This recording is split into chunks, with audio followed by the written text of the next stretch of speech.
85 casos. Y entre todos los departamentos a nivel nacional tenemos Tacna 535, Puno 471 y Apurímac 288 casos respectivamente. Ya tenemos en sala a nuestro gerente central, el doctor Federico Tong, lo cual le voy a dar pase. Doctor Tong, buenas noches y bienvenido a la capacitación.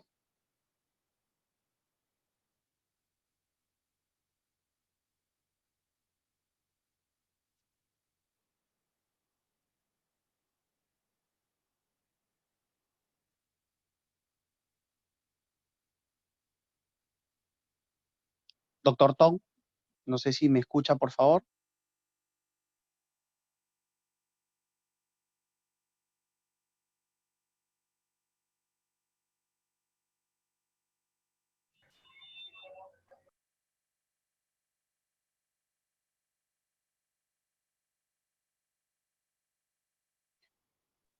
¿Aló?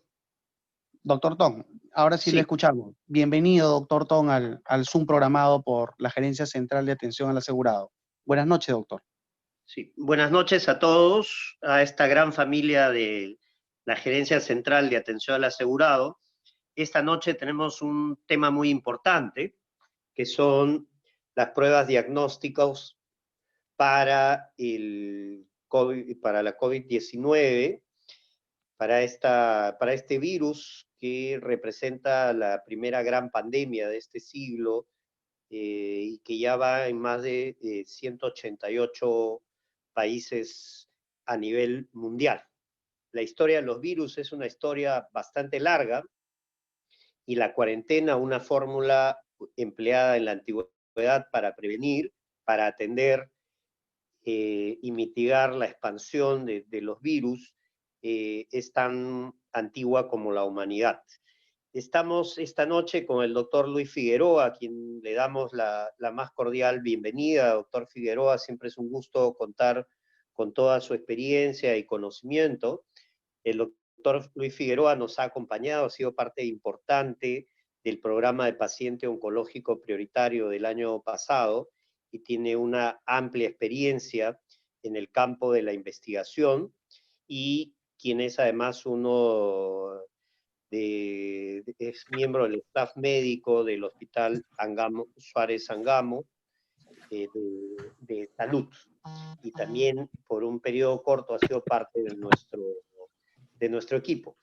Esperamos que esta presentación sea de mucha utilidad, de conocimiento. Hemos pasado unos días muy difíciles al enterarnos que varios de nuestros colegas de diferentes programas, no solo del despacho de la Gerencia Central, sino también de Salud en Línea, y de un conjunto de programas que hemos desarrollado al inicio de la cuarentena, como la farmacia vecina, la línea 107, ¿no? Y el informe a la Vía Panamericana y actualmente los informes a el Hospital Almenara y a los pacientes hospitalizados en la Vía Panamericana. Ha sido unos días difíciles. Desde aquí les damos nuestro cordial saludo a todos nuestros colegas que han dado positivo y oramos por ellos, para quienes somos creyentes. Es nuestra Virgen protectora y patrona de nuestra gerencia. Les mandamos bendiciones. Bueno, bienvenido, doctor Luis Figueroa, y que esta un provecho para todo nuestro equipo. Muchas gracias, doctor Tom, y a todo su equipo de trabajo de la gerencia, a la cual tengo el honor de conocerlo. Yo creo que de repente la otra lava puede silenciar el micro a todos, para que así no haya esos cruces. Sí, doctor. Bueno, en lo personal para mí es un honor estar esta noche con ustedes para compartir un tema tan importante como es las pruebas diagnósticas para el COVID. Soy también de la casa, soy de la seguridad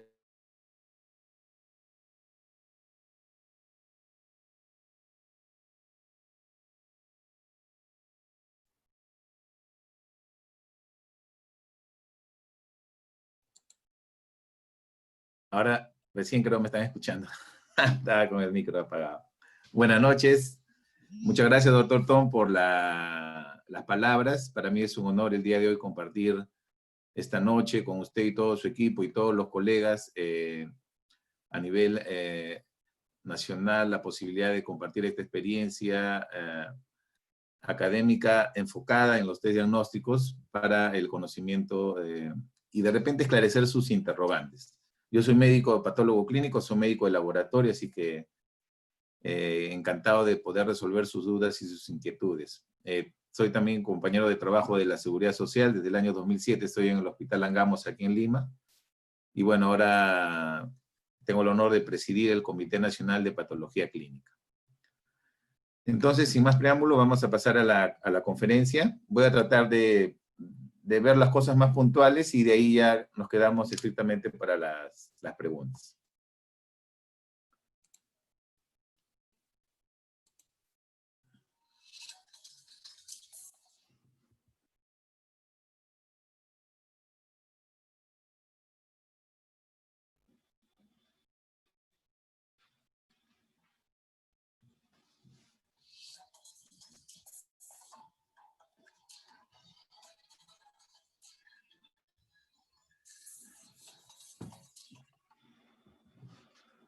Muy bien, vamos a tratar de hablar de las pruebas diagnósticas, como le comenté para el SARS-CoV. Voy a hablar de las dos más importantes, las que son las pruebas diagnósticas, tanto las moleculares como las serológicas, ¿no? En realidad, el contenido de esta conferencia no tiene ningún conflicto de interés, es una revisión en parte de lo que estamos viendo a nivel nacional, de las experiencias que están teniendo los diferentes laboratorios, pero básicamente un enfoque más académico, dirigido obviamente para ustedes que son médicos.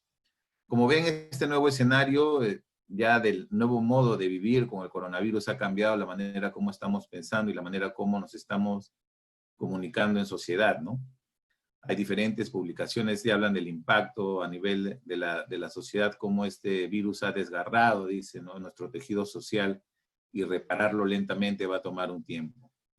Y también ya Lancet, la cuestionada Lancet, a raíz del tema de la hidroxicloroquina, ha sacado una revisión sistemática y un metaanálisis donde concluye que la distancia mayor a 1 metro, el uso de mascarillas y protectores faciales contribuyen a disminuir la posibilidad de tener el riesgo de infección. Sin embargo, ¿por cuánto tiempo vamos a estar así, no? ¿Por cuánto tiempo vamos a tener que estar conviviendo de esta manera? Y es probable que hasta que no aparezca un nuevo medicamento que sea efectivo contra el virus o hasta que aparezca la vacuna para tratar de desaparecerlo. Hay muchas revisiones de diferente periodismo de investigación, en este caso es del Time, donde es una revisión muy interesante del impacto que ha tenido esta epidemia en nuestro país, y acá, por ejemplo, da unas cifras de espanto, donde cerca de 6 millones de peruanos viven con menos de 340 soles, ¿no? Por eso es que se ve todo este tema, las colas enormes que hay en los bancos para tratar de adquirir esos bonos, los problemas que hay en el mercado. También no todas las familias tienen refrigeradoras, 44% nomás de las familias en nuestro país tienen un refrigerador, en fin. Yo quiero que entiendan esta parte importante, porque ustedes que interactúan con los pacientes, la parte clínica es fundamental, y a veces se ha visto en muchos diarios o en mucha prensa de manera muy mediática el tema de que los test diagnósticos afectan la salud de los pacientes o tratan de buscar la relación en que por la culpa de los test diagnósticos los pacientes fallecen, y eso no es así. Como ustedes saben, los test diagnósticos contribuyen al diagnóstico. Acá en este gráfico pueden ver claramente cómo es el proceso diagnóstico. El proceso diagnóstico tiene estos 3 grandes componentes, ¿no? El inicio del paciente que se comunica con ustedes de repente para tener una experiencia en el sistema de salud, en este caso en el salud. Después ustedes, de acuerdo a la evaluación clínica del paciente, examen físico no se va a poder realizar, y de repente con el reporte de los exámenes que ellos ya se les han realizado o lo que le van a realizar, uno comienza a establecer una información y un plan de trabajo en relación a este paciente. Entonces, el sistema de trabajo para comunicar el tratamiento y resultados es un proceso un poco más complejo, ¿no? donde al final el ideal es establecer un tratamiento que cure al paciente, porque el insumo es la enfermedad y el resultado es la salud. Entonces, en este proceso, el paciente tiene la expectativa de salir sano. Y las pruebas diagnósticas son parte de este proceso diagnóstico. Por lo tanto, hay que entender que los servicios de ayuda al diagnóstico son servicios complementarios que van a fortalecer el diagnóstico clínico de los pacientes. Muy bien, este cuadro a mí me parece muy interesante y yo creo que es importante que ustedes tengan en claro que de acuerdo a la presentación sintomatológica que tengan los pacientes, van a tener un periodo o una ventana mayor de contagio. Es así que los casos leves o asintomáticos, los famosos asintomáticos, que según algunas literaturas puede llegar hasta 40-45%, van a tener pues un periodo de contagio más breve comparados con aquellos que han tenido una presentación grave, ¿no? Igualmente, el periodo en el cual pueden desarrollar anticuerpos ya para protegerse, entre comillas, de los virus, es mucho más precoz en aquellos que son asintomáticos comparados con aquellos que tienen síntomas más severos. Del mismo modo, pasa, así como vemos el tema de contagiosidad en relación al virus, vamos a tener el comportamiento de anticuerpos. Y esta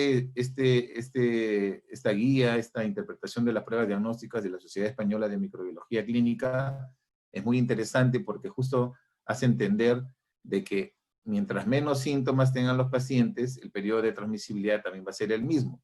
Pero el periodo, por ejemplo, en el cual podemos encontrar pruebas moleculares positivas va a ser menor en aquellos casos comparados con pacientes, por ejemplo, que son críticos, donde el PCR podemos encontrarlo positivo por más tiempo. Hay algunos debates o algunos cuestionamientos sobre que si realmente el virus sigue siendo contagioso o no, porque el organismo sigue liberando PCRs, o mejor dicho, virus muertos, o segmentos virales que son detectados todavía por los PCRs, pero eso todavía seguirá en revisión. De la misma manera, la producción de anticuerpos va teniendo un comportamiento diferente, ¿no? Como ustedes saben, los anticuerpos vienen a ser la huella inmunológica. Es una respuesta en relación a una infección. Por lo tanto, siempre va a ser en retrospectiva. Y los estudios varían en relación a cuándo van apareciendo los anticuerpos. Y básicamente eso depende del tipo de estudio o de test que se utiliza para detectar estos anticuerpos. Eso lo vamos a ir viendo más adelante. Sin embargo, quiero que este gráfico sirve para interpretar o entender de que las inmunoglobulinas siguen siendo las que aparecen primero, pero de ahí vamos a ahondar un poco más el tema. No es que la fisiología inmunológica haya cambiado, ni que este coronavirus haya cambiado el sistema inmunológico. Vamos a ver después cuál es la razón. Los laboratorios clínicos en nuestro país, liderado por los patólogos clínicos a cargo de las unidades prestadoras de servicio de salud de patología clínica, en este caso intervienen con funciones claves para el manejo del COVID. Y tenemos tres frentes. Uno son con las pruebas moleculares, el otro son con las pruebas serológicas, con las pruebas que me van a detectar anticuerpos, donde tenemos la más conocida, las pruebas rápidas, serológicas, las pruebas cualitativas, y los test que ayudan a monitorizar a los pacientes, generalmente que están hospitalizados con presentaciones moderadas o graves en relación al coronavirus. Entonces, como les mencionaba, los servicios de patología clínica tenemos la gran responsabilidad de ver sobre el correcto desempeño de estos test diagnósticos, ya sea para laboratorios de biología molecular o ya sea para los laboratorios de inmunología, donde habitualmente suelen estar estos test serológicos. En el caso de biología molecular, como ven, son laboratorios mucho más complejos, necesitan un equipamiento no analítico más complejo, un equipamiento analítico más complejo, las pruebas son más costosas, el recurso humano debe estar más capacitado, los tiempos son mayores para su proceso y la entrega de resultados también es mucho más lenta. Eso es completamente diferente a las pruebas de inmunología, donde vemos que tenemos dos grandes bloques de test. Uno son los cuantitativos, para que, un ejemplo simple, las pruebas de embarazo son pruebas simples, cualitativas, que las hacen, inclusive uno va a una farmacia y lo puede comprar. Esa es una prueba cualitativa, por decirlo así, clásica, dicotómica, positiva, negativa, reactiva, no reactiva, enfermo o sano, infectado o no infectado, en fin. Esas son las pruebas clásicas. Si uno tuviera de repente una prueba cualitativa, en este caso vamos a suponer para embarazo, y sale negativa y tenemos la sospecha, haremos una muestra, una prueba cuantitativa donde vamos a usar la gonadotrofina coriónica. En ese mismo escenario, las pruebas cualitativas, las que se están haciendo de manera masiva a la población, que inclusive se hacen también en las casas de los pacientes, son estas pruebas en el punto de atención, o también algunas le llaman como pruebas tipo POC. Este método cualitativo, actualmente en las pruebas serológicas cualitativas rápidas, son las que es por inmunocromatografía, ¿ya? Este es el método que se está utilizando en estas pruebas claras, donde la reacción con la muestra humana va a brindar un color si es que hay una reacción. Por eso en realidad es inmunocromatográfica. Las otras vendrían a ser las cuantitativas, que pudieran ser por métodos de ELISA, por ejemplo. A veces se relaciona solamente ELISA al HIV, pero el ELISA se utiliza para detectar un sinnúmero de analitos, o por quimioluminiscencia o electroquimioluminiscencia, en fin. Pero este método cuantitativo, la diferencia es que no solamente me va a poder dar la respuesta a que si tiene o no tiene la presencia de anticuerpos, sino que también me va a dar un valor cuantitativo, un valor que yo puedo darme cuenta que un paciente tiene una mayor respuesta porque tiene más cantidad de anticuerpos o porque tiene menos cantidad de anticuerpos. Entonces tiene, digamos, doble utilidad. En ambos escenarios hay que entender, y esta parte es sustancial, que estos exámenes de laboratorio deben ser hechos por profesionales de la medicina de laboratorio. La medicina de laboratorio es la especialidad o la rama de la medicina que básicamente estudia las muestras humanas. Y ahí tenemos dos bloques, la patología clínica o la patología tradicional, que es la que ve las muestras que no son de tejidos, y esas están a cargo de los anatomopatólogos, ¿no? Y dentro de la patología clínica pueden encontrar pues, un sinnúmero de especialidades, desde la biología molecular, terapia celular, genética, citometría, bioquímica, etc. Pero en ambos casos, la medicina de laboratorio forma a sus profesionales para este fin. Es decir, nosotros tenemos las competencias para elaborar o procesar estos exámenes. Y eso es muy importante para entender lo que está pasando. Nosotros tendríamos que definir mediante un programa de control de calidad un plan para realizar este tipo de pruebas, ¿no? Y deberíamos seleccionar la prueba. Por ejemplo, en este caso, podemos observar que ¿qué es mejor? ¿Utilizar la sangre total que le pinchamos al paciente en su casa del dedito, o de repente tomar una muestra en tubo, llevarla al laboratorio y separarlo? Al separarlo vamos a separar las células del líquido, que puede ser plasma o suero. ¿Dónde va a haber mayor concentración de anticuerpos? Aquí, que hemos separado, por ejemplo, en una centrífuga, o acá donde directamente hay células y líquido.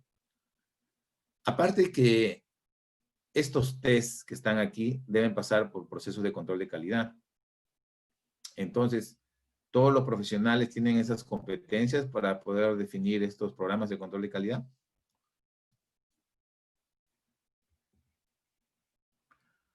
Como ustedes saben, actualmente existe la ley 29.783 que está relacionada a la ley de seguridad y salud en el trabajo. Se ha establecido una resolución ministerial, la 239, donde establece que cada empresa va a definir el riesgo de sus trabajadores y aparte, según eso, van a tener profesionales a cargo de estos programas, ¿no? Eso está haciendo de que, inclusive de manera excepcional, se ha liberado para que cualquier empresa pública o privada, institución pública o privada, pueda adquirir directamente del fabricante o de las droguerías estos test para ponerlos en uso. Las están usando adecuadamente en estas empresas, considerando que el 80% a 90% de las empresas en nuestro país son micro o pequeñas empresas.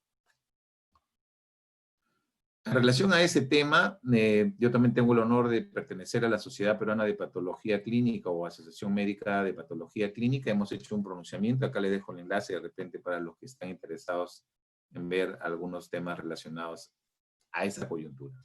Muy bien. Las pruebas moleculares, según este informe del manejo clínico que ha establecido la OMS el 27 de junio, recomienda que el único test para hacer diagnóstico clínico es las pruebas moleculares, ¿no? Ellos recomiendan tomar muestras nasofaringeas y orofaringeas, es decir, una correcta muestra para un estudio de biología molecular deben ser 2 hisopos, uno de nasofaringe y uno de orofaringe, ¿no? Inclusive hay estudios que hablan que si son consecutivas, en 5 días consecutivos, la posibilidad de llegar a una sensibilidad llega al 100%. Claro, también obviamente eso va a tener un costo. Entonces el gold estándar para definir e identificar los casos de diagnóstico por COVID van a ser las pruebas moleculares. Me va a permitir definir el tiempo de aislamiento en los pacientes, rastrear los contactos de manera precoz. De una vez identificado un paciente, inmediatamente establezco el cerco para poder controlar la transmisión del virus, o para tomar algún tipo de medidas o control de esta infección.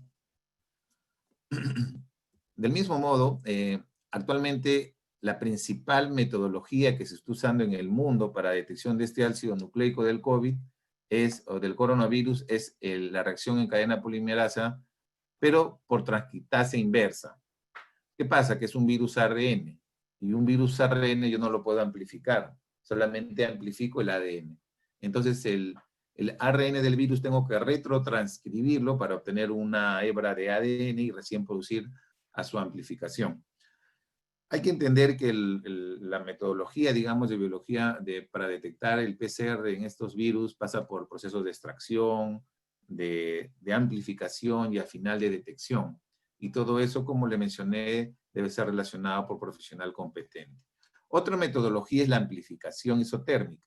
Esta metodología es mucho menos frecuente, es mucho más barata, es mucho más rápida, pero recién se está implementando y también tiene que pasar por un proceso de validación, como actualmente lo está haciendo, creo, el Instituto Nacional de Salud. Hay 2 principales problemas con las muestras de PCR. Uno es quizás el más importante y son las condiciones preanalíticas, es decir, tienen que tener una correcta toma de muestra. Y un principal error es a veces cuando se hace por el cornete medio o cornete superior y no llega al fondo. Entonces tiene que ir por el túnel del cornete inferior. Esto felizmente está circulando en los grupos de WhatsApp. Ahora un otorrino ha hecho una interesante breve conferencia sobre este tema que es importante para aquellos que toman la muestra. El otro tema es que una vez que tomamos la muestra pasa a estos viales que van a permitir preservar el virus. Ojo que esto va a una temperatura no ambiente y después tiene que transportarse. Si se rompe la calidad de la muestra, de transporte, el que conserva, y otros problemas, las posibilidades de tener resultados negativos son altos, y más aún con estas metodologías que tienen dificultades para extraer el ARN. ¿Ya? Entonces, este es un tema importante porque pueden encontrarse varios problemas de la perspectiva preanalítica. Sin embargo, otro gran problema es el periodo en el cual tomamos las muestras para biología molecular, y ahí quiero detenerme porque es importante tomar estas muestras por lo menos los primeros 15 a 20 días. Después de ese tiempo, la posibilidad de tener un PCR positivo es menor. La excepción pueden ser pacientes graves, pero ustedes no están viendo generalmente pacientes graves, son pacientes ambulatorios, asintomáticos.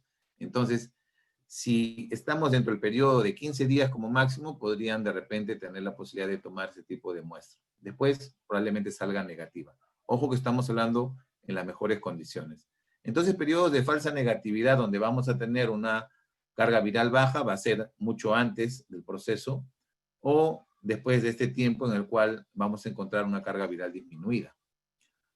Esta diapositiva trata de hacerles entender que en los casos severos, comparados con los procesos leves o moderados, la presencia de virus va a ser mucho más prolongada, como lo ven aquí. A más días, en los casos severos, vamos a encontrar carga viral todavía por unos puntos de corte importantes, por ejemplo acá, mayor de 7 a 12 días, mayor de 13 días, en fin.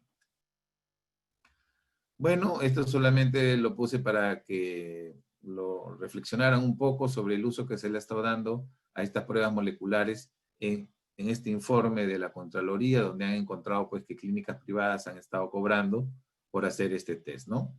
Hay un pronunciamiento también del Instituto Nacional de Salud donde manifiestan su rechazo en relación a estos hallazgos, y ya se vienen los hallazgos de su salud, donde hay unas cifras muy interesantes en adelante. Hay laboratorios. Cuando comenzó la pandemia, solamente en Lima se centralizaba el proceso de estas pruebas de PCR.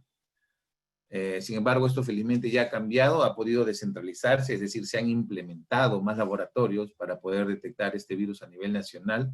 Actualmente son ya creo que 12 en promedio de laboratorios que se han implementado en todo el Perú, además de 6 privados, ¿no? Aquí está la relación de los laboratorios que ya se han implementado. Entonces, como les dije, imaginémonos que hemos tomado en las mejores condiciones a este paciente la prueba. La gran limitación va a ser el periodo de ventana en el cual podamos tomar la muestra. Entonces hay que tener mucho cuidado con eso. En relación voy a ver la hora para no... Estamos bien. En relación al otro componente son las pruebas serológicas. Y las pruebas serológicas o las pruebas que detectan anticuerpos, al día de hoy, todavía la OMS no lo recomienda para fines diagnósticos, ¿ya? No se recomienda este test para fines diagnósticos. Y eso es importante. Lo que van a determinar estos test son anticuerpos. No detectan al virus, detectan los anticuerpos que hayan podido generarse a raíz de la infección viral. Pero hay que diferenciar eso muy bien para interpretar adecuadamente estos tests. Entonces, la prueba serológica desempeña un papel importante en la infección pasada por el coronavirus para evaluar mejor su prevalencia, por ejemplo, a nivel poblacional. Es decir, para ver cómo se va comportando.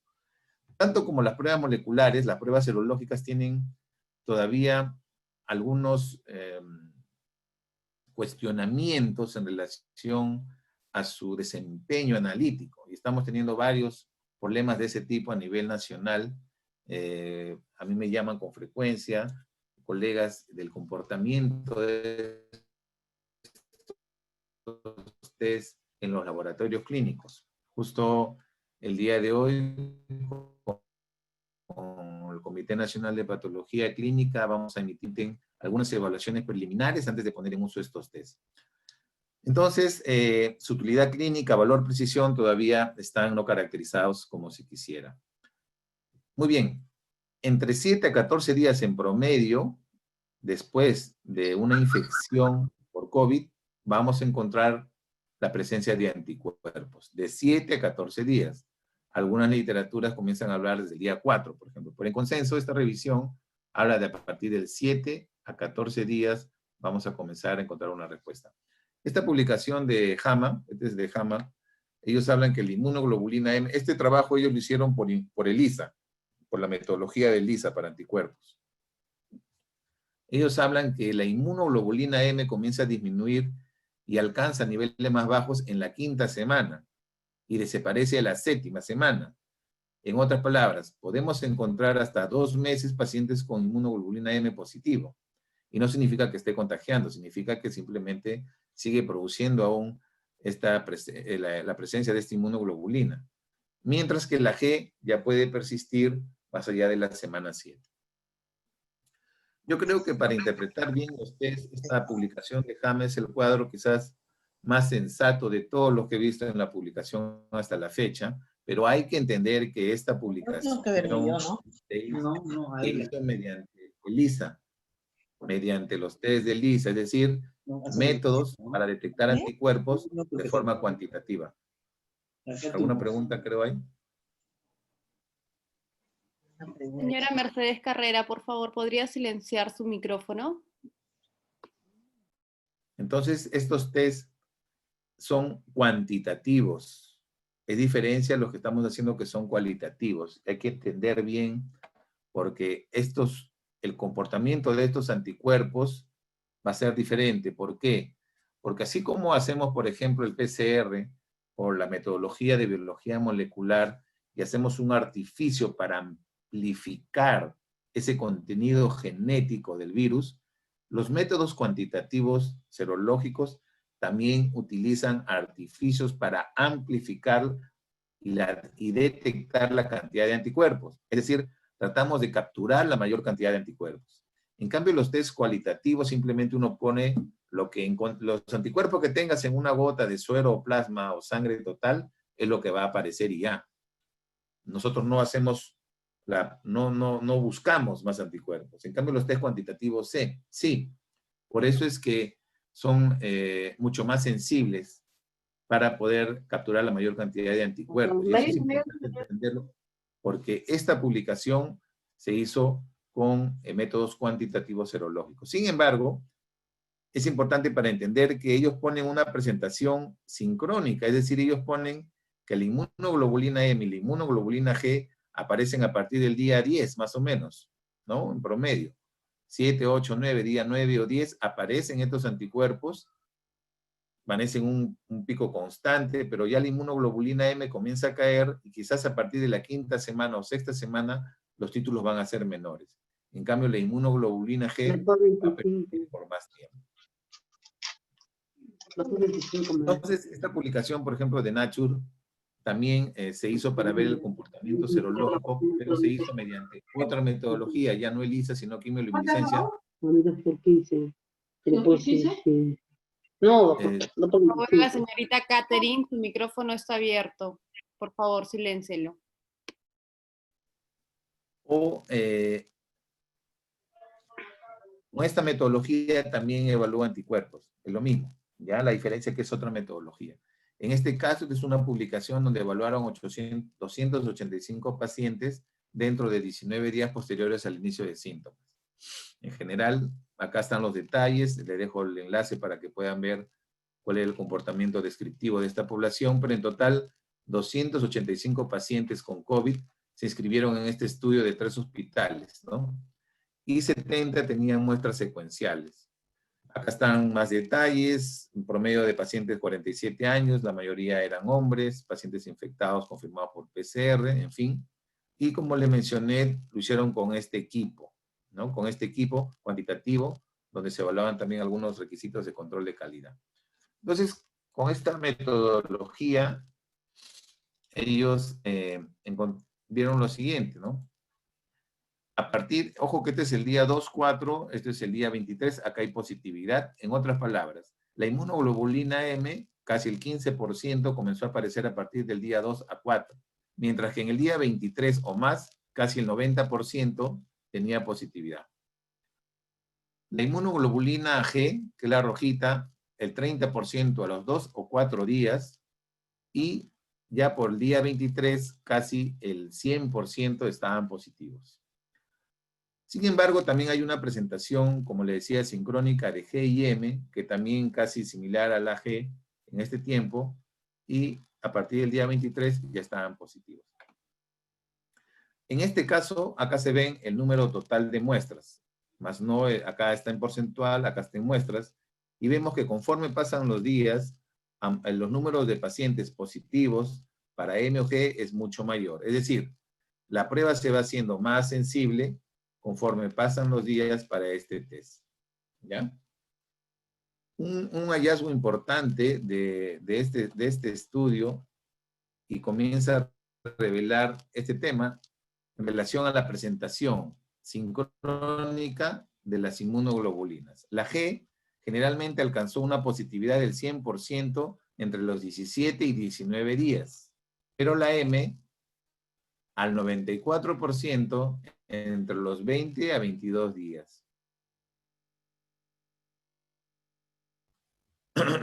Veamos esto. Acá está en relación a días la concentración de anticuerpos conforme van apareciendo. Esta parte de aquí es cantidad de anticuerpos y acá simplemente días. Y como verán, conforme pasan los días, la concentración de anticuerpos va a ser mayor para inmunoglobulina G y lo mismo pasa para inmunoglobulina M. Quizás aquí cae un poco en la última semana porque ya va cayendo. Pero miren, la concentración de anticuerpos inmunoglobulina G es mayor que la de inmunoglobulina M, y eso se debe porque la inmunoglobulina M, digamos, hace un reconocimiento antigénico y comienza a producirse, pero es un anticuerpo defectuoso, es decir, no va de repente a capturar o a neutralizar como si quisiera los anticuerpos, pero la inmunoglobulina G, de que lo captura, lo captura. Por eso se llaman anticuerpos neutralizantes y son los que se van a mantener obviamente por mucho tiempo y van a tener la memoria contra este virus, ¿no? Y eso va a permanecer por mucho tiempo más. en este cuadro se comparan igual la producción de anticuerpos de casos severos con casos no severos, tanto para M como para G. Entonces, en general, la concentración de anticuerpos en pacientes con presentación severa va a ser mayor que aquellos que no tienen una presentación severa. Eso también es importante porque ahora, con lo que se viene del plasma convaleciente, es un criterio importante que los pacientes hayan tenido quizás una presentación grave o moderada grave, porque son los que van a tener mayor concentración de anticuerpos. Y esto es lo que mencionaba. Generalmente, se podría decir que el 40% presentó una conversión de G a M. Es bien interesante esto, pero ahorita vamos a ver por qué. Un 35% estuvieron G y M al mismo tiempo, o un 25% tuvieron la M a G, que esto sería, acá debería estar el 100% en esta presentación, primero M y después G. Pero ¿qué es lo que se está viendo actualmente? Como ustedes saben, estos test han aparecido en poco tiempo, estamos hablando de menos de 2 meses, 3 meses, ya desde que se tenían el genoma y tenían los componentes antigénicos del virus, comenzó a hacerse ya la producción de estos test para su comercialización. Pero la capacidad que deben de tener estos test para capturar inmunoglobulinas M es mucho más difícil. Para que tengan una idea, los test cualitativos para detectar HIV demoraron un promedio de 5 años para tener una sensibilidad y una especificidad del 99%. Por eso es que estos test vienen con sensibilidades bajas, especificidades bajas, ¿no? Y se está especulando, porque es una posibilidad, de que este comportamiento que aparezca en G antes que la CM no es porque realmente sea así inmunológicamente, sino porque los test no tienen la capacidad de detectar a tiempo la CM. Y también, como deben de entender, la inmunoglobulina M, por ser defectuosa, tiene menos concentraciones y son, digamos, más temporales, ¿no? Van a tener un inicio y un final. Y ojo, estamos hablando de producción de anticuerpos. ¿Eso qué significa? Que pacientes que tengan alguna dificultad para sintetizar proteínas, enfermedades crónicas, etcétera, o pacientes inmunosuprimidos, nunca van a presentar pruebas rápidas para este tipo de enfermedad, porque obviamente no tienen anticuerpos. Y esto es lo mismo, la seroconversión sincrónica, o de M a G o de G a M, es en realidad identifica a los pacientes. En este cuadro, como se sabe, hay algunos casos excepcionales donde primero aparecen los anticuerpos antes que tener PCRs positivos. Habría que ver, obviamente, si es que estas pruebas por PCR se tomaron adecuadamente o no tuvieron problemas preanalíticos, de repente interferentes, no sé. Habría que analizar ya individualmente cada caso, pero ante la presencia de PCRs negativos, una correcta indicación de estos test serológicos es pedirlos. Y muchos casos que se han publicado de cuerpos test serológicos positivos en PCRs negativos. Muy bien, entonces hemos hablado un poco de estas pruebas inmunocromatográficas o las pruebas rápidas que le llaman, las pruebas que se han hecho por ELISA o quimioluminiscencia, que son las cuantitativas. Y hay una prueba también que sirve para serología y son los ensayos de neutralización. Para que entiendan un poco, esto que está aquí, este líquido, son caldos especiales para virus y van a introducir una pequeña cantidad, perdón, este de amarillo son los plasmas de los pacientes en diferentes concentraciones. Y aquí agregamos el virus, el coronavirus, en diferentes concentraciones y esto se siembra para ver si es que realmente este plasma, al tener anticuerpos neutralizantes, va a tener la capacidad de matar al virus y eso se va a identificar al momento de plaquearlo. Entonces, como ven, esta es la verdadera manera de ver anticuerpos neutralizantes. Y esto no hace, inclusive acá en el Perú actualmente no se está haciendo, creo que Argentina lo está realizando, pero indirectamente se pudiera entender que los anticuerpos inmunoglobulina G que se producen en todos estos test pudieran tener la presencia de algún anticuerpo neutralizante, pero eso no es la finalidad de los test determinar eso. Ya para hablar un poco más de la prueba rápida, que quiero que entiendan que son dispositivos médicos o conocidos como dispositivos de diagnóstico in vitro, ¿ya?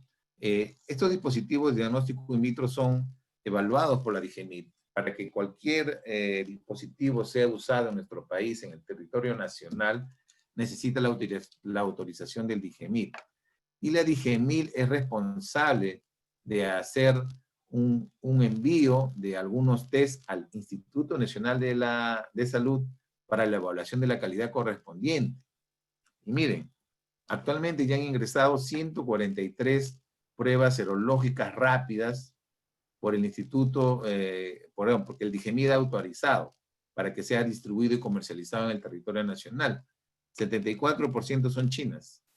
Y moleculares tenemos que el 23% son chinas.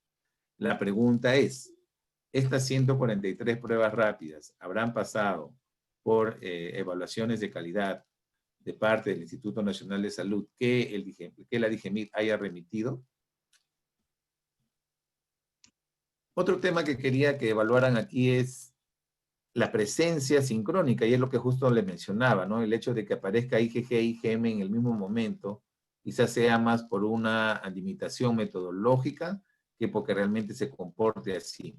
Sin embargo, al momento de hacer las pruebas rápidas, esto es en Lima Metropolitana, vemos que este comportamiento de IgG e IgM positivo es el que se presenta con mayor frecuencia a nivel de Lima. En el último informe de Grupo Prospectiva sobre la situación de la pandemia, ellos incluyeron este cuadro. A mí me llamó mucho la atención porque ponían una sensibilidad y unas especificidades bien altas, muy altas, probablemente más altas que inclusive sus mismos insertos, ¿no? Y yo creo que han utilizado muestras ya de pacientes que están quizás en la tercera, en la cuarta semana, donde la positividad va a ser muy alta, ¿no? Hay un estudio del mismo Instituto Nacional de Salud de Vidal y colaboradores, donde ellos evidencian, por ejemplo, que las pruebas serológicas rápidas dan un rendimiento diagnóstico adicional de 56%. Y miren esto, para aquellos que conocen un poco de Oye, ¿qué hacía la Vicky? Uy, bailando cada rato. ¿Bailaba? Se mueve, levanta su manito, agarra la pelota, levanta la pelota. Uy, preciosa. Ahí sí lo silencian. Señora Yulisa Rivera, por favor apague su micrófono. Estamos... Entonces, miren, aquí dice sensibilidad. Al comparar los resultados de la prueba rápida con los resultados de la molecular, la prueba rápida mostró una sensibilidad del 43%, con un intervalo del 19 al 70. Y llamaba mucho la atención este cuadro. Si ustedes ven, el rendimiento analítico así al ojo por ciento es mejor en las pruebas rápidas porque van a tener más valores positivos comparados con el PCR. El azul es PCR y el naranja es prueba rápida. Y si ustedes ven, por ejemplo, muestras del día 6, del día 7, del día 8, del día 9, por PCR nunca salieron positivas, pero sí por la prueba rápida. Y más o menos esa tendencia. Yo creo que aquí una de las principales limitaciones ha sido la calidad de la muestra para las pruebas de PCR, ¿no? Probablemente sea un estudio que entre a reevaluación. Entonces, las pruebas rápidas para detección de anticuerpos se ha desarrollado y comercializado. Inclusive hay muchos fabricantes que no revelan la naturaleza del antígeno, y ese es un enorme problema. Estas pruebas son cualitativas y no indican la presencia, y solo pueden indicar la presencia de anticuerpos, más nada.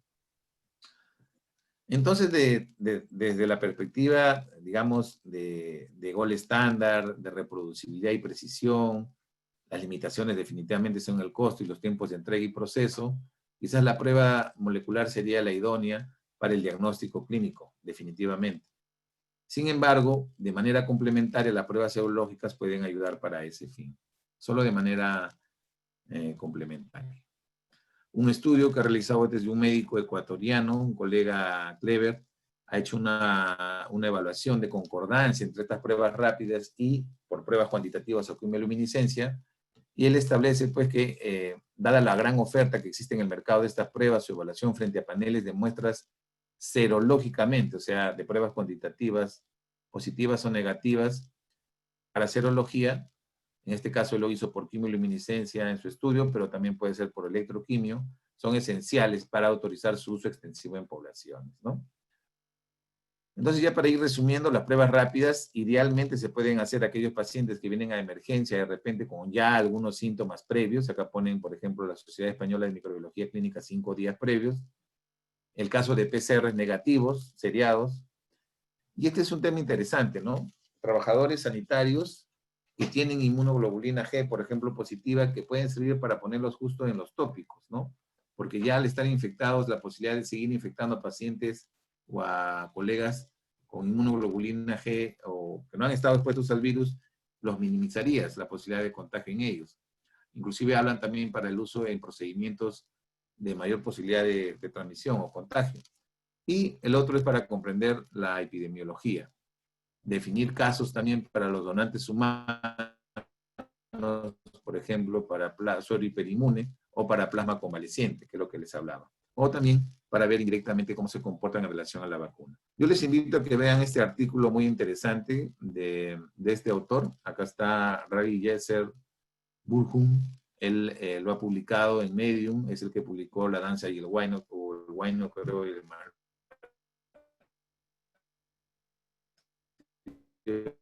Huayno, ha hecho una nueva actualización. Y miren, él diferencia los test PCR, solamente PCR que se han hecho en nuestro país, y si combinamos PCR con prueba rápida, miren cómo cambia, ¿no? Casi hemos llegado a todo el territorio nacional. Pero solo con PCR, miren cuánto nos faltaría cubrir, para entender un poco. Ahora, la importancia del seguimiento de contactos, ¿no? Para tratar de controlar la epidemia en adelante. Yo les invito a que lean este artículo, muy interesante. Esto ya es una página importante, si ustedes están interesados en ver alguna marca puntual en el fin, pueden encontrar todos los tests que están teniendo comercio actualmente en el mundo. Por ejemplo, acá hay una búsqueda con autorización de la Comunidad Europea, 129, el FDA no llega a 15 en todo el país. En todo el mundo, perdón. Y esta es la interpretación que se liberó para el uso de las pruebas rápidas. Probablemente la han visto, está en el Instituto Nacional de Salud, donde solamente ven prueba rápida y se interpreta. Pero acá les adjunto una de la Sociedad Española de Microbiología Clínica, donde ya cambia de repente el cuadro, es un poquito más complejo, donde ya se ve PCR o antígeno. Ellos usaron antígeno en España, anticuerpo, G y M, por ejemplo, lo diferencian por días y comienzan a hacer. Y esto es muy importante porque para la reincorporación o la implementación de protocolos en diferentes sectores industriales. Por ejemplo, los trabajadores que van al tamar o que van a las minas. Es diferente al que está atendiendo, por ejemplo, en counter o está atendiendo un call center, ¿no? O textilería, etcétera. Entonces, hay que entender bien los riesgos de los trabajadores para implementar pruebas diagnósticas. Ese es un tema muy importante, más ahora con la implementación de la incorporación o lineamiento para incorporar a trabajadores. Y por último les traigo este cuadro que me lo pasaron dentro de los tantos grupos del INCOR, ese protocolo que ellos han implementado para la evaluación médica de sus trabajadores, ¿no? Personal asintomático y sintomático. De repente la institución ya en algún lugar estará evaluando este protocolo y quizás tengamos novedades del mismo.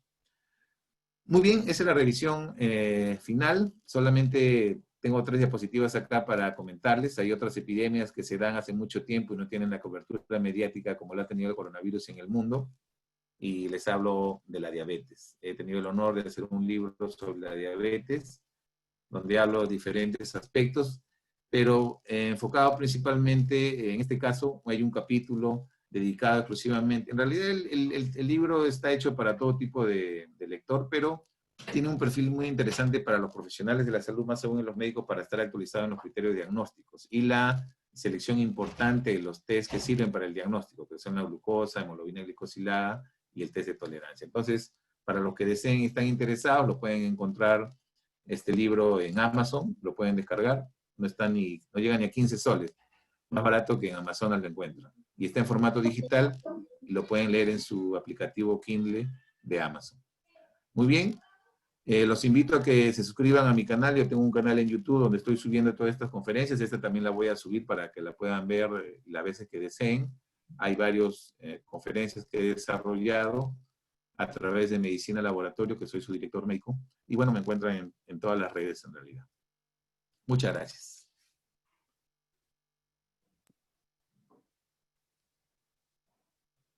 Ahora sí quedo para sus preguntas. Gracias, doctor, por la presentación. Voy a proceder a leer las preguntas que le hacen los invitados. Un momento, por favor. Correcto. Una de las preguntas es, ¿la prueba rápida es crediticia? ¿Con qué frecuencia? Para, por ejemplo, los trabajadores que laboran presencialmente. Me imagino que la pregunta es, por ejemplo, para los trabajadores administrativos, la prueba rápida, ¿cuál sería su sensibilidad o especificidad para ella, para ellos? Bueno, como te dije, cada institución, o en este caso cada empresa, tendrá que armar un protocolo para reincorporar a sus trabajadores. Este protocolo, en este caso, debe ser institucional y debería verse el riesgo de los trabajadores. Es diferencia un administrativo a un médico de UCI. Definitivamente. Entonces, según el tipo de riesgo, van a tener que definir el protocolo. Si en ese protocolo desean incluir las pruebas rápidas, de todas maneras tienen que ser complementarias con las pruebas moleculares. Como hemos visto, no son para diagnóstico, pero sí para ver la huella, digamos, de la infección. Entonces hay que tener bastante precaución para elaborar estos protocolos e interpretarlos adecuadamente, ¿no? Acá, por ejemplo, doctor Luis, le hacen otra consulta. En un paciente asintomático con una prueba rápida positiva, supongamos para una IgM o una IgG, nos sirve, o si bien usted está explicando que no sirve para diagnosticar, pero si lo encontramos en un paciente asintomático, ¿cómo debemos interpretarlo? Ya. Como le mencioné, si es un paciente asintomático, estamos hablando que del 80% de pacientes, casi el 50% de ellos va a ser asintomático, 30% va a tener alguna presentación leve, y tenemos la presencia de anticuerpos G de preferencia, la posibilidad de que ese paciente haya estado infectado pues ya hace mucho tiempo atrás, ¿no? Entonces, para fines prácticos, un trabajador, para mí en lo personal, en mi interpretación, un paciente con solamente inmunoglobulina G debe trabajar sin ningún problema. Y ahí justo es importante entender, porque a veces el mensaje del gobierno es confuso. Dice, fuimos al mercado, fuimos al metropolitano, le tomamos a 100 pacientes y encontramos 30 positivos que están infectando, pero no especifica si es G o M. Otro tema importante es ver igual el tema clínico, porque muchos pacientes a veces refieren que han estado un poquito resfriados, y si ha pasado un tiempo razonable, obviamente ese paciente tampoco merituaría mayor tema. Ahora, si tiene M y G, ya el tema es diferente, porque no sabemos si esa M es reciente. Claro. Si fuera M y G, lo ideal es darle por lo menos unos 7 días, razonablemente, ¿no? O de repente hasta 15, eso dependerá del protocolo que la institución implemente, pero después de ese tiempo ya el trabajador puede trabajar sin ningún problema y no necesito hacerle más prueba rápida porque más bien voy a confundir al colaborador. ¿Qué pasa? A veces yo he visto, me llaman con mucha frecuencia por estos temas. Pacientes que tienen M por 2 meses y obviamente esa persona no está infectada y nunca tuvo síntomas, fue asintomático. Otro gran problema que estamos viendo es que lamentablemente estos test, por tener algunas limitaciones en su diseño, tienen digamos, una falsa positividad importante. ¿Y eso qué significa? Que dependiendo de la prevalencia de la enfermedad, estos test pueden tener valores predictivos positivos muy bajos. Para ponerlo en contexto, una prevalencia del 5% de enfermedad en general, más o menos, considerando las sensibilidades y especificidades que están teniendo estos test, los valores predictivos positivos pueden llegar a 49%. En español, de cada 2 test positivos que yo tenga, uno será un verdadero positivo y otro será un falso positivo. Entonces hay que entender bien el comportamiento de estos test. Por eso es que no se usan para diagnóstico. Por eso es que se utiliza, por ejemplo, las pruebas moleculares, ¿no? Si es un paciente que ha tenido síntomas hace un mes, no le voy a pedir una prueba molecular. Claro. Y acá, por ejemplo, doctor, le pregunta a la doctora Chipana, ¿cuándo sería el tiempo ideal para la toma de pruebas cualitativas para evitar estos falsos negativos? O sea, ¿en qué momento exacto o más o menos a partir de cuándo? Definitivamente debe ser después de los 15 días, en mi opinión. Un 15 días paciente después que de tiene síntomas, yo debería esperar tranquilamente unos 15 días para tener al menos una sensibilidad del 66%. Ok. 15 días. Como punto de corte sería idóneo. Si lo hago en menos tiempo, voy a tener también probablemente alguna positividad, pero es más probable que me salga un negativo a un positivo. Más de 15 días, ese paciente va a expresar una sensibilidad al test. Y la homología molecular, menos de 15. Yo creo que esos serían los puntos de corte, ¿no? Si es menos de 15 molecular, si es más de 15, prueba serológica. ¿La molecular puede detectar el periodo de incubación del virus? Sí, correcto. La prueba molecular puede ser positiva días antes de que el paciente presente síntomas. Estamos hablando de hasta 5 días, algunos estudios, 3 días, 4 días, dependiendo del test. Ahí sí depende del desempeño analítico del test. Pero por eso es que es la importancia de la precocidad de detección del virus en los contactos. Si yo tengo un paciente que me hizo la enfermedad y he diagnosticado, yo inmediatamente le hago los contactos y quizás en ellos, asintomáticos, puede tener positividad del test porque está en ese periodo de incubación. Ok, doctor. Una pregunta más sobre las pruebas rápidas, en realidad dos más. Una es, usted hace referencia al tipo de reactivo que se utiliza en la prueba. ¿Por qué hace hincapié en esa parte? Y la segunda es, por ejemplo, en el personal que tiene contacto con paciente COVID y se le realiza la prueba rápida, ¿en cada cuánto tiempo se debería realizar la prueba rápida este personal en específico? No un personal con UCI, sino un personal en general. Por ejemplo, en nuestro No caso, sé ¿no? si entiende. Claro.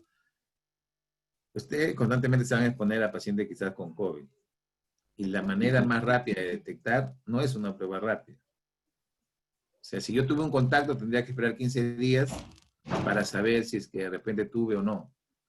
Si yo quiero rápidamente detectar que no tengo el coronavirus, debe ser lo más pronto posible, pero tiene que ser prueba molecular. Es la única manera que yo evite contagiar. De lo contrario, contagio.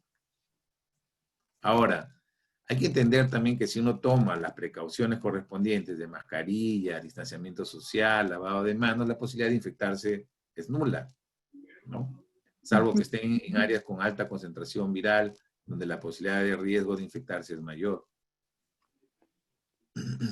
Ahora, creo que había otra ahí, una primerita, una corta. Sobre el reactivo. Hablo No, sobre el tipo de reactivo. no sé si podrían ampliar esa pregunta, no la entendí. A ver, un minuto, por favor. ¿Quién la preguntó? Me parece la señora Rosa, pero no, O con yo he micro, a ver planteado si mal la la pregunta. pregunta. Sí, con micro. Yo he planteado mal la pregunta. Doctora, acá hay otra pregunta. Por ejemplo, si tenemos un paciente con más de 15 días de enfermedad, la prueba rápida es tanto IgG como IgM positivo y la molecular negativa, ¿cuál es más certera? Y como les dije, justo está en los límites que menciono, ¿no? Acuérdense Ujú. que los pacientes asintomáticos, la probabilidad de tener cargas virales menores es mayor. Por lo tanto, los PCRs también van a ser más probables de tener un falso negativo, solo por la carga viral. En los pacientes sintomáticos moderados o pacientes graves, la carga viral es mucho más alta. Inclusive, la amplificación para poder detectarla es mucho menor, se detecta más rápido. No necesito usar tantas amplificaciones para poder detectarlo. Entonces, si un paciente que ha estado con más de 15 días de antecedente clínico y le hago la prueba rápida, obviamente yo le creo la prueba rápida de que ha tenido o estado expuesto al virus, ¿no? Yo no estoy diagnosticando cuál COVID, ¿no? Estoy diciendo de que tiene anticuerpos contra el coronavirus. Y la prueba rápida, la prueba molecular saldrá negativa. El otro tema importante y hay que entender es las condiciones preanalíticas, si se tomó bien esa prueba molecular. Entonces siempre va a quedar esa atmósfera de duda, ¿no? Y más de 15 días ya no es necesario repetirle una prueba molecular porque probablemente salga negativa. Ok, doctor, le agradezco muchísimo que haya podido responder todas nuestras dudas. Me parece que el doctor Tom va a dar unas palabras.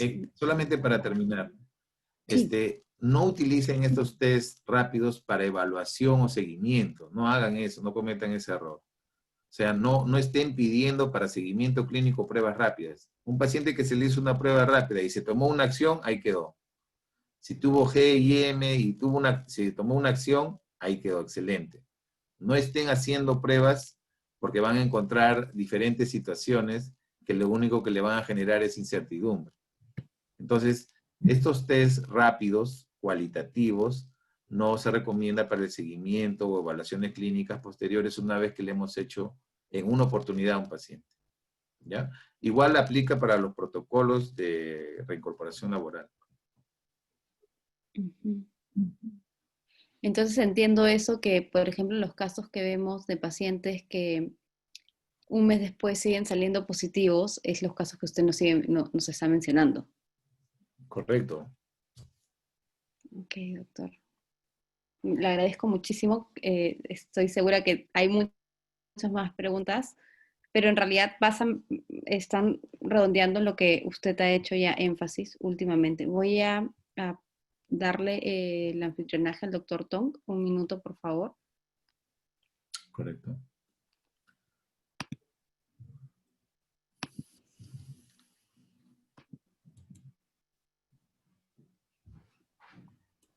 Muchas gracias, doctor Figueroa. Como siempre, académico, brillante y con esa capacidad didáctica de la que siempre hace gala. Realmente se merece nuestro reconocimiento. Creo que su presentación ha sido lo suficientemente clara y las preguntas lo que reflejan es la preocupación que sentimos en la gerencia central luego de que varios colegas hayan dado positivo, ¿no? Y evidentemente eso genera mucha ansiedad, preocupación y temor.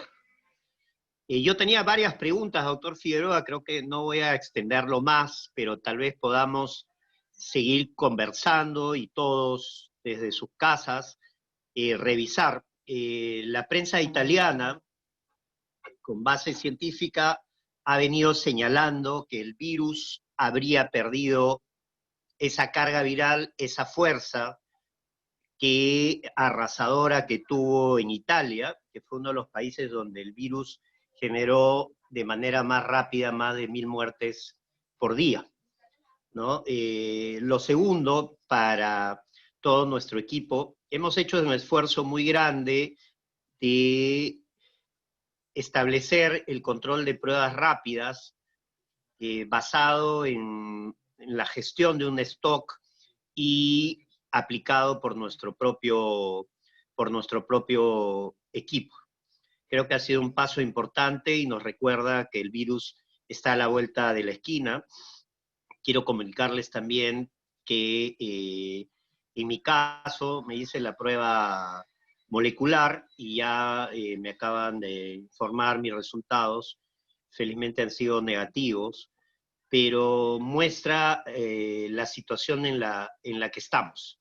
Es difícil la situación que vivimos, pero es importante, como ha dicho el doctor Figueroa, no nos vamos a contagiar si seguimos todas las indicaciones que se dan. Aunque, doctor Figueroa, ahí podemos seguir también el diálogo post este Zoom, en el caso de algunos colegas que habiendo tomado todas las previsiones del caso, han terminado dando positivo, ¿no? Existe esta discusión, al igual que en el virus del ébola, si está o no está en el aire. Hemos sido testigos durante estos meses de pandemia, algunos vaivenes, por ejemplo, de parte de la Organización Mundial de la Salud.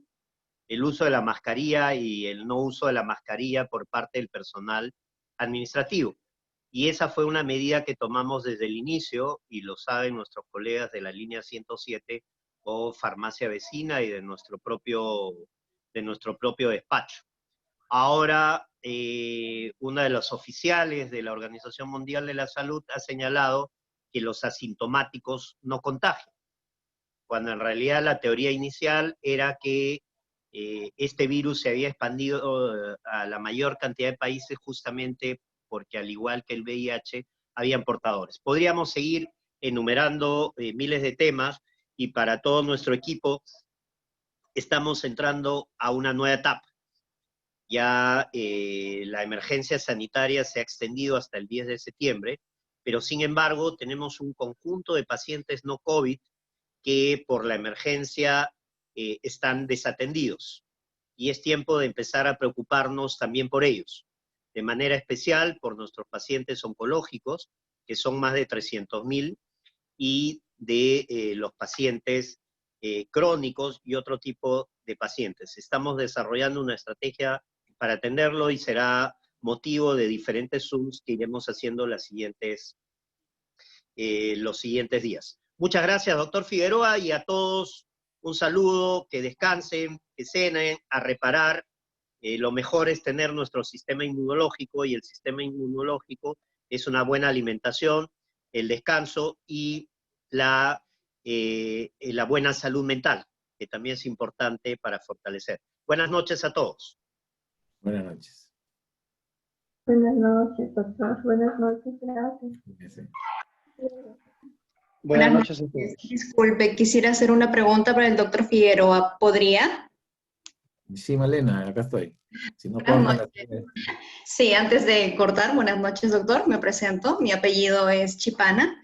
Quisiera preguntarle respecto si hay alguna evidencia científica de pacientes actualmente que se están reinfectando de COVID.